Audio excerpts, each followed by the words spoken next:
오늘 우리에게 주시는 하나님의 말씀은 시편 27편 1절에서부터 14절까지의 말씀입니다. 시편 27편 1절에서부터 14절까지의 말씀, 구약 성경 820페이지입니다. 이제 하나님의 말씀을 저와 여러분이 한 절씩 교독하겠습니다. 여호와는 나의 빛이요 나의 구원이시니 내가 누구를 두려워하리요. 여호와는 내 생명의 능력이시니 내가 누구를 무서워하리요. 악인들이 내 살을 먹으려고 내게로 왔으나 나의 대적들 나의 원수들인 그들은 실족하여 넘어졌도다. 군대가 나를 대적하여 진칠지라도 내 마음이 두렵지 아니하며 전쟁이 일어나 나를 치려 할지라도 나는 여전히 태연하리로다. 내가 여호와께 바라는 한 가지 일 그것을 구하리니 곧 내가 내 평생에 여호와의 집에 살면서 여호와의 아름다움을 바라보며 그의 성전에서 사모하는 그것이라. 여호와께서 환난 날에 나를 그의 초막 속에 비밀히 지키시고 그의 장막 은밀한 곳에 나를 숨기시며 높은 바위 위에 두시리로다. 이제 내 머리가 나를 둘러싼 내 원수 위에 들리리니 내가 그의 장막에서 즐거운 제사를 드리겠고 노래하며 여호와를 찬송하리로다. 여호와여, 내가 소리내어 부르짖을 때에 들으시고 또한 나를 긍휼히 여기사 응답하소서. 너희는 내 얼굴을 찾으라 하실 때에 내가 마음으로 주께 말하되 여호와여 내가 주의 얼굴을 찾으리이다 하였나이다. 주의 얼굴을 내게서 숨기지 마시고 주의 종을 노하여 버리지 마소서. 주는 나의 도움이 되셨나이다. 나의 구원의 하나님이시여 나를 버리지 마시고 떠나지 마소서. 내 부모는 나를 버렸으나 여호와는 나를 영접하시리이다. 여호와여, 주의 도를 내게 가르치시고 내 원수를 생각하셔서 평탄한 길로 나를 인도하소서. 내 생명을 내 대적에게 맡기지 마소서. 위증자와 악을 토하는 자가 일어나 나를 치려 함이니이다. 내가 산자들의 땅에서 여호와의 선하심을 보게 될 줄 확실히 믿었도다. 너는 여호와를 기다릴지어다. 강하고 담대하며 여호와를 기다릴지어다. 아멘. 지난 3일간 세상의 소금으로 빛으로 살아가다가 다시금 말씀의 자리로 나오신 염산교회 공동체 모두를 환영하고 축복합니다. 오늘은 너는 여호와를 기다릴지어다 라는 제목으로 하나님 말씀을 나누고자 합니다. 먼저 우리 옆에 있는 사람과 함께 이렇게 인사하겠습니다. 모든 것이 은혜입니다. 네, 우리 멀리 있는 사람과도 이렇게 인사하겠습니다. 은혜로 삽니다. 오늘 말씀을 나누는 가운데 우리에게 좋은 일을 행하시는 주님의 은혜가 가득하기를 소망합니다.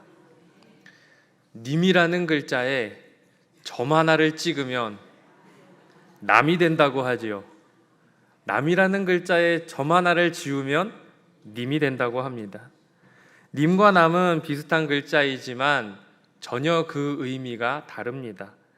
1800년대 초반에 한 부유한 가정에 태어난 남자가 있었습니다. 할아버지 때로부터 이어져 내려온 의사 가문, 아버지도 의사, 할아버지도 의사. 어머니는 도자기로 유명한 가문 출신이었지요. 그의 아버지와 어머니의 이남 사녀 중에 다섯째이자 둘째 아들로 그는 태어났습니다. 아버지와 어머니 집안 모두 아주 부유한, 유복한, 요즘 말로 하면 금수저 집안이었습니다. 아버지는 대를 이어서 그가 의사가 되기를 바랐습니다. 그래서 소위 엘리트 코스를 밟았습니다. 비록 암기 위주의 교육에 잘 적응하지는 못했지만 그래도 나름 고등교육을 받았었지요. 그리고는 의사가 되기 위해서 에딘버러 대학교 의학과에 진학하게 됩니다. 하지만 당시에 이 1800년대에 해부학 수업을 들을 때 시신을 구하기가 어려워서 도굴 해온 시신, 죽은 지 얼마 안 돼서 매장해 놓은 시신을 도굴해 오거나 아니면 길거리에서 버려져 있는 시신들을 가져다가 해부학 수업을 진행하다 보니까 당시에 피냄새와 악취 때문에 이 해부학 수업을 듣는 사람들이 엄청 고생을 했다고 합니다. 요즘 표현으로는 이 사람에게 공황장애가 생겼던 것이지요. 설상가상으로 당시에는 마취학이 발달하지 않아서 수술하는 환자들은 비명을 지르거나 병이 아파서 갔는데 오히려 더 큰 고통을 겪는 경우가 많았다고 합니다. 그러한 모습들을 보면서 의사가 되어서도 이러한 해부나 수술을 하는 것이 무슨 의미가 있나 싶어서 두려움에 떨면서 의사가 되기를 포기했습니다. 결국 그는 의사보다 성공의 신부가 되겠다 다짐을 하고 케임브리지 대학교 신학과에 들어가서 공부를 마치고 졸업을 했습니다. 졸업을 한 이후에 영국 해군의 탐험선을 타고 5년 동안 탐사를 했는데, 이 당시에 이 탐사는 항해에서 돌아올 확률이 절반밖에 되지 않았다고 합니다. 그렇게 그는 5년 동안, 그리고 이전에 공부를 하면서 수많은 죽음의 위기와 공포에 사로잡히게 되었습니다.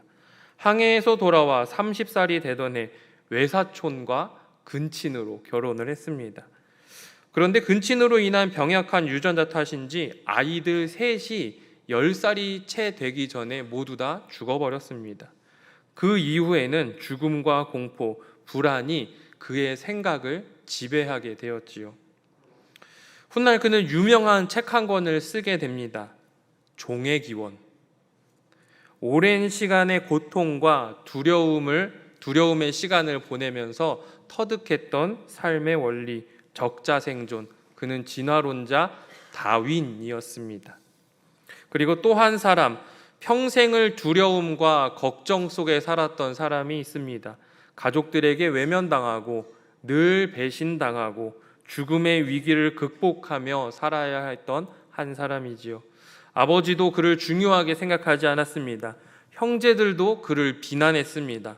한 나라의 왕이 눈에 불을 켜고 죽이려고 쫓아다녔습니다. 누구일까요? 다윗입니다. 다윗의 외로움과 불안감을 가장 잘 보여주는 대목 하나가 있는데요. 사무엘하 15장에서 압살롬이 반역을 했습니다. 다윗은 황급히 예루살렘에서 도망을 쳐야 했지요. 그때 다윗의 호위를 맡았던 사람들에 대해서 성경은 이렇게 기록하고 있습니다. 사무엘하 15장 18절의 말씀인데요. 그의 모든 신하들이 그의 곁으로 지나가고 모든 그렛 사람과 모든 블렛 사람과 및 왕을 따라 가드에서 온 모든 가드 사람 600명이 왕 앞으로 행진하니라. 이스라엘 왕의 호위를 히브리인이 아니라 유대인이 아니라 이스라엘 사람이 아니라 외국인들이 맡고 있는 겁니다. 왜 그랬을까요? 이스라엘 민족, 자기 동포 그 누구도 믿을 수 없었기 때문입니다. 불안과 두려움, 죽음의 위기 앞에서 한 사람은 신을 부정하는 진화론자 다윗이 되었습니다. 그러나 한 사람은 그 죽음의 위기, 불안과 두려움 속에서 하나님을 의지했던 예배자 다윗이 되었지요. 오늘 우리도 두려움과 걱정 속에서 살아갑니다. 사랑하는 염산교회 성도 여러분, 오늘 우리가 다윈이 아니라 다윗이 되기를 소망합니다. 오늘 함께 읽은 시편 27편은 두려움과 걱정에 사로잡힌 다윗이 하나님을 바라보면서 하나님께 부르짖은 기도입니다. 그런데 시편 27편을 묵상하다가 뭔가 좀 이상한 점 하나를 발견했습니다. 시편 27편의 구조는 두 부분으로 나눌 수 있는데요. 먼저 전반부인 1절에서부터 6절까지의 말씀은 모든 대적을 물리치고 평안을 누리며 주님의 집에서 안식하고 있는 모습, 여호와의 전에서 누릴 구원의 기쁨에 대한 자신의 확신, 감격과 기쁨을 노래하고 있습니다. 그리고 후반부인 7절에서부터 14절은 당면한 고난 가운데 여호와를 향한 구원의 간구와 은혜에 대한 확신, 주님 앞에 부르짖는 기도를 하고 있는 것이지요. 오히려 전반부와 후반부가 이렇게 뒤바뀌었다면 희망찬 노래로 읽을 수 있을 것 같았습니다. 두려움과 걱정, 근심, 부모에게서 버림받은 외로움, 세상이 주는 고통 앞에서 여호와께 부르짖었더니 하나님이 나를 구원해 주셨고 나의 원수를 물리치셨으며 여호와의 집에서 평안히 안식하고 있는 모습, 이렇게 끝이 났다면, 전반부와 후반부가 이렇게 바뀌었다면 참 좋았겠다 싶었습니다. 하지만 그렇지 않았습니다. 분명 같은 사람의 그리고 하나의 시인데 이렇게 분위기가 다를 수 있을까 싶을 정도로 전반부와 후반부의 이 차이가 아주 명확합니다. 저는 이것이 매우 혼란스럽고 사실 이해가 되지 않았습니다. 그런데 성도님들, 곰곰이 생각해 보니 이것이 우리의 모습 아닙니까? 성전에 나와 예배드리고 말씀을 듣고 은혜가 충만해지면 뭐든 다 할 수 있을 것 같고 원수도 사랑할 수 있을 것 같은데 언제부터 위기가 옵니까? 교회 문을 나서면서부터 위기가 옵니다. 저 사람 왜 저러지? 주일날 예배 마치고 집에 빨리 가야 되는데 차는 왜 이렇게 안 빠지는 거야? 내 앞에 있는 이 차는 저 사람은 뭐 하느라고 아직까지 안 나오지? 집에 가면 또 남편이 아침 대바랍부터 어딜 갔다 왔냐고 타박할 텐데 지겨워 죽겠네, 그놈의 잔소리. 은혜 충만, 말씀 충만, 성령 충만해서 세상에 나가면 뭐든 다 할 수 있을 것 같은데 걱정과 근심, 고난쯤이야 은혜로 다 감당할 수 있을 것 같은데 막상 변하지 않는 현실 앞에서 다시 한번 주저앉아 버리는 그런 연약한 모습들, 그것이 우리의 모습 아닙니까? 성도님들, 다윗이 노래하고 있는 시편 27편의 상황과 우리의 상황이 다르지 않습니다. 고난과 어려움, 외로움 속에서 몸부림치며 하나님의 은혜를 경험했지만 바뀌지 않는 우리의 현실은 언제나 우리를 끊임없이 괴롭힙니다. 이러한 상황 가운데 다윗에게는 변하지 않는 한 가지가 있었으니 바로 하나님의 구원에 대한 절대적인 신뢰와 확신, 즉 믿음이었습니다. 그렇다면 성도님들, 믿음이 무엇일까요? 저는 약속과 현실 사이의 그 갭을 메우는 것이 믿음이라고 생각합니다. 말씀을 듣고 예배하고 기도하면 우리 마음 가운데 소망이 생기지요. 새 힘을 얻습니다. 그러나 우리의 현실을 다시 한번 마주하게 될 때 우리는 또 쉽게 주저앉고 맙니다. 그러나 그때 우리를 다시 일으켜 세워주는 힘, 약속의 말씀을 붙들고 끝까지 인내하며 버티게 하는 그 능력, 그것이 바로 믿음입니다. 그러므로 믿음으로 삽니다라는 고백은 단순하게 결과가 좋을 것이라는 막연한 기대가 아니라 하나님의 약속의 말씀을 붙들고 어려운 현실 앞에서 포기하지 않고 끝까지 사명을 감당하겠다는 그 단호한 의지가 담겨진 표현, 그것이 믿음으로 삽니다라는 말입니다. 특별히 시편 27편에서는 살이나 군대, 전쟁과 같은 이 전쟁의 이 이미지를 가진 표현들이 많이 나오는데요. 아마도 이것은 오늘날 여전히 치열한 영적 전투의 현장 가운데 그 한가운데 살아가고 있는 우리들에게 믿음이 무엇인지, 또한 믿음으로 살아간다는 것이 무엇인지 알려준다고 할 수 있습니다. 그렇다면 믿음이 우리에게 어떠한 의미이고 우리는 또 어떻게 살아야 할까요? 첫째로, 믿음은 위기를 하나님의 도우심을 경험하는 도구로 볼 수 있게 합니다. 믿음은 위기를 하나님의 도우심을 경험하는 도구가 되게 한다는 것입니다. 다윗에게는 일평생 수많은 정적들과 대적들이 있었습니다. 그 대적들은 매번 그의 살을 먹으려고 달려들었지요. 그는 스스로를 보호할 능력이 없는 연약한 존재였음에도 불구하고 원수들이 오히려 다윗 앞에서 넘어지고야 말았습니다. 수많은 위기의 순간을 경험하면서 다윗이 깨달았던 한 가지, 그것이 무엇이었을까요? 그것은 자신의 위기가 곧 하나님의 도우심을 목도할 수 있는 기회가 되었다는 것입니다. 수많은 위기를 극복하고 다윗은 이렇게 고백하고 있습니다. 3절을 보십시오. 군대가 나를 대적하여 진칠지라도 내 마음이 두렵지 아니하며 전쟁이 일어나 나를 치려 할지라도 나는 여전히 태연하리로다. 이처럼 위기의 순간마다 도우신 하나님으로 말미암아 그는 결코 두려워하지 않는다고 고백하고 있습니다. 다윗에게는 어떠한 위기의 순간에도 하나님이 도우실 것이라는 확신이 있었습니다. 때문에 다윗은 모든 위기를 극복하고 주님의 집에, 주의 집에 살면서 여호와의 아름다움을 바라며 그의 성전에 거하는 이상적인 삶을 바라보고 있는 것입니다. 그래서 시인은 한 걸음 더 나아가서 6절의 말씀처럼 이제 내 머리가 나를 두른 내 원수 위에 들리리니 내가 그 장막에서 즐거운 제사를 드리겠고 노래하여 여호와를 찬송하리로다 라고 고백할 수 있었던 것이지요. 다윗은 자신이 처한 모든 상황이 위기가 아니라 오히려 하나의 승리의 기회가 되었음을 깨달았습니다. 오늘 우리도 우리의 삶의 자리에서 당면한 그런 위기들이 고난과 어려움이기도 하지만 동시에 하나님의 은혜를 경험할 수 있는 기회임을 기억하는 저와 여러분들이 되시기를 소망합니다. 하나님이 우리의 능력이 되어주시기에 하나님과 함께 할 때 우리는 그 무엇도 두려워할 필요가 없습니다. 다윗처럼 하나님과 평생 함께 할 때 두려움은 물러가고 사단의 권세도 억눌리고 하나님의 날개 아래 거하는 삶을 살게 될 줄 믿습니다.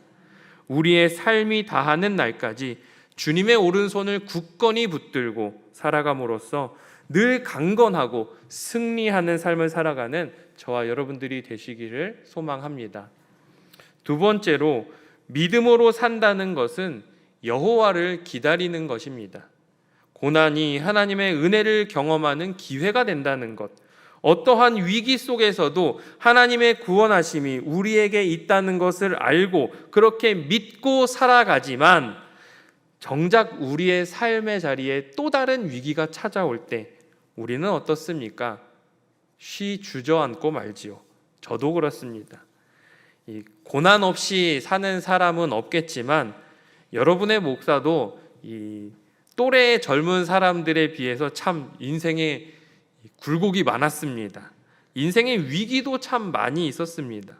그 위기 가운데 늘 변함없는 하나님의 도우심을 경험하기도 했습니다.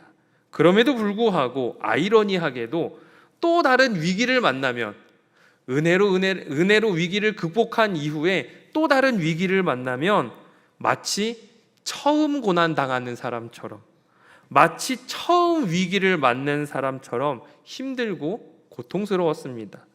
매주일 말씀을 듣고 그래 고난이 있어도 하나님이 도우신다. 그러한 말씀을 듣고 확신하며 돌아가지만 막상 현실에 마주한 어려움을 직면할 때 느끼는 고통은 매번 새롭고 매번 고통스럽다라는 겁니다. 제가 믿음이 부족해서일까요? 다윗은 평생 버림받는 경험을 하며 살았습니다.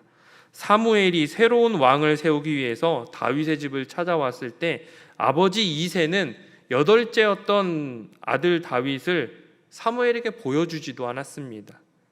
또한 첫째, 둘째, 셋째 형이 전쟁터에 나갔을 때 먼 길을 가서 형들에게 음식을 전해주는 일도 막내 다윗의 몫이었습니다. 아버지 이새는 형들이 전쟁터에 나가 있는 형들은 걱정되었지만 정작 위험한 그 길을 오고 가는 막내 아들 다윗은 별로 걱정이 되지 않았던 것 같습니다. 이처럼 다윗은 부모님에게 인정받지 못한 버림받은 삶을 살았습니다. 그뿐 아니라 장성에서는 장인이었던 사울 왕으로부터 버림받았고 아내로부터 무시당했고 늙어서는 자식으로부터 배신당했으며 믿었던 신하들, 믿었던 백성들에게도 언제나 배신당하기 일쑤였습니다. 이처럼 다윗은 평생을 버림받고 배신당하는 삶을 연속해서 살았습니다. 어쩌면 그의 내면에는 외로움이 가득했을지도 모릅니다. 그래서 오늘 본문 10절에 그것을 말하고 있습니다. 내 부모는 나를 버렸으나 여호와는 나를 영접하시리이다. 세상의 수많은 사람들에게 버림받고 심지어 내 육신의 부모조차도 나를 인정해 주지 않고 나를 버렸지만 하나님만은 나를 영접하여 주셨음을 고백하고 있는 것이지요. 그렇다면 다윗이 이렇게 배신과 버림받음의 경험을 할 때마다 평안히 그의 마음을 붙들고 있었을까요? 그렇게 죽음의 위기를 극복할 때마다 그의 마음 가운데 늘 언제나 평안이 있었을까요? 그렇지 않을 것 같습니다. 버림받고 고난을 당할 때마다 다윗도 우리처럼 힘들었을 겁니다. 매번 처음 버림받은 것처럼, 매번 처음 고난당하는 것처럼, 매번 처음 배신당하는 것처럼 아프고 힘들고 외로웠겠지요. 우리는 성경 곳곳에서 아파하고 힘들어하며 마음의 괴로움을 토로하는 다윗의 모습을 쉽게 찾아볼 수 있습니다. 이제 다윗은 또 다른 위기에 봉착했습니다. 지금까지 대적들을 물리치고 여호와의 집에 사는 것을 바라며 모든 고난이 끝난 것처럼 그것을 마음에 품었지만 버림받음, 거절감, 상실감 등이 그를 또 한 번 사로잡고 있었습니다. 고난 가운데 기도했지만 9절의 말씀처럼 주님은 아무런 응답도 없습니다. 그래서 다윗은 또다시 두려움에 사로잡혔습니다. 그러나 이렇게 일시적인 신앙의 동요를 겪은 이후에 그의 신앙이, 그의 믿음이 다시 한번 견고해집니다. 아직 해결되지 않은 어려움이 여전히 자신의 눈앞에 있지만 지금까지 그랬던 것처럼 하나님이 자신을 버리지 않을 것이라는 확신이 생긴 것이지요. 약속과 현실 사이에 갭을 메우는 그것, 믿음 말입니다. 그것이 다윗에게 충만했습니다. 다윗은 이전에도 이것을 경험했기에 마지막 외로움의 그 순간, 마지막 절망의 그 순간, 마지막 그 고통의 순간에 다시 한번 하나님을 붙잡고 하나님을 의지하고 주님께 나아가고 있습니다. 그리고 이 시편을 듣고 읽고 있는 이들에게 다윗은 마지막 14절에 이렇게 당부합니다. 너는 여호와를 기다릴지어다. 강하고 담대하며 여호와를 기다릴지어다. 믿음으로 산다는 것은 단순하게 하나님이 나를 도우실 것이다 라는 그런 막연한 생각에 그치는 것이 아니라 어떠한 상황에서도, 어떠한 위기 가운데에서도 다시금 기도의 자리, 다시금 말씀의 자리, 다시금 은혜의 자리를 사모하며 그 자리로 또 한 발짝 더 나아가는 것입니다. 하나님께서 주신 약속의 말씀을 붙들고 흔들리지 않으며 여호와를 바라고 여호와를 기다리는 것, 주님께서 도우시는 그 도움의 손길을 바라고 인내하는 것, 믿음과 약속과 현실 사이의 갭을 채우는 그것, 믿음으로 사는 것, 이 믿음이 우리 안에 충만하기를 소망합니다. 말씀을 정리하겠습니다. 누구에게나 인생의 고난과 두려움, 외로움과 역경이 있습니다. 그런데 한 사람은 그것을 하나님 없는 진화라는 것으로 해결하려고 했고, 또 한 사람은 믿음으로 인내하고 승리했습니다. 성도님들, 다윈이 되시렵니까? 다윗이 되시렵니까? 님과 남은 점 하나의 차이지만 결정적인 차이가 있습니다. 여러분, 어떤 길로 가시겠습니까? 우리와 마찬가지로 다윗은 인생의 고난 앞에서 힘겨워했습니다. 약속과 현실 사이에서 끊임없이 두려워했고 끊임없이 외로워했습니다. 그러나 다윗은 위기의 순간에 은혜를 경험하고 또 다른 위기가 찾아와 그의 마음을 다시 한번 흔들 때, 유혹할 때, 내 주변에 있는 모든 것이 다 떠나갔다 할지라도 마지막까지 하나님의 손을 굳건히 붙들고 흔들리지 않는 믿음 갖기를 기도했습니다. 사랑하는 염산교회 공동체 여러분, 우리도 다윗처럼 지금까지 우리를 도우시고 인도하셨던 주님의 변함없는 그 신실하신 사랑에 의지하여 하나님 앞으로 다시 한번 나아가는 그 믿음이 우리에게 있기를 축복합니다. 주님의 때를 기다리십시오. 때로는 기다림의 순간이 조금은 길어진다 할지라도 반드시 주님께서 약속의 말씀을 우리에게 이루어 주실 줄 믿습니다. 다윗의 마지막 고백처럼 너는 여호와를 기다릴지어다. 이 말씀이 우리의 삶의 사명으로 여기고 그 말씀을 이루어내는 저와 여러분들이 되시기를 소망합니다.